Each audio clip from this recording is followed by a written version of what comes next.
rewrite process that we go through when we're writing a book. I liken that to a chef creating a good sauce. Because when a chef's creating a sauce, they'll put the fat in there, or butter, whatever they're using, olive oil. They'll put the different ingredients in. They'll put the seasoning. They'll put all the mix in, and then on low heat, they just keep stirring it, and they keep moving it around low heat, and it takes some of the liquid out, and it keeps reducing, and it reduces, and it reduces, and it intensifies the flavors. Well, that's what we go through in the rewrite process.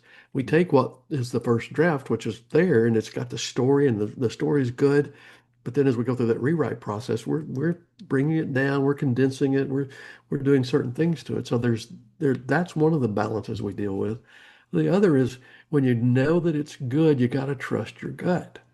And we had some back and forth a little bit between the editors and myself on The Hidden Heist, because it was very important to me to not let the storyline get so intense that the lessons were missed. And the only way I could do that was to bring out the humor.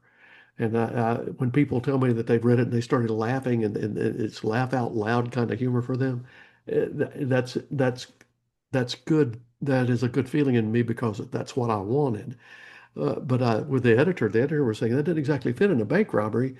And I said, "You're not understanding what I'm going for here." And there was a lot of back and forth. And the final call was mine. And I said, "Look, some of the characters, I'm thinking of Dylan as one of them. Their smart ass ability is what brings the humor in there, and we have to keep that there." And so as you're doing this with Haley's Horizon, which is a fantastic book, I can't wait for you to get that out, because there's so many people. You know what we'll do? We'll all go into high gear, making sure the people that we know about the book. I'm not even a connoisseur so much of the fantasy genre like that, and I loved your book. So if it can take somebody like me that normally doesn't read in that genre and pull me in, it's a strong book. And like I say, young man, I've told you this in the past when we weren't recording, that your career is going to be big, and I'm going to enjoy watching it. Yeah, that's fantastic.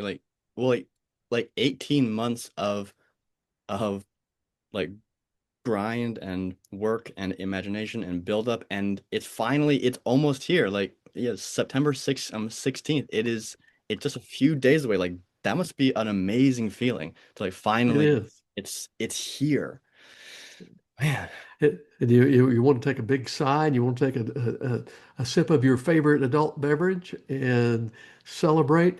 And I'm doing all of that. But also in the back of my mind, you know me. I'm already going, okay, now with the book with Susan Sullivan, how am I going to play this with the mentor? I'm going to do that. So yes, the book launch is in gear, and yes, all the emails go out when they're supposed to go out, and we're sharing like crazy on social media. Our launch team is sharing like crazy on social media. Uh, and I'm enjoying every moment of that, and the things that are happening in the mix. And but also in the back of my mind, okay, I'm already working on this, and then also on the novel, I've really got to get time to spend the drafting time, because the where my parables might run 30 or 35,000 words, the novel's got to run at least 60, so it's twice that.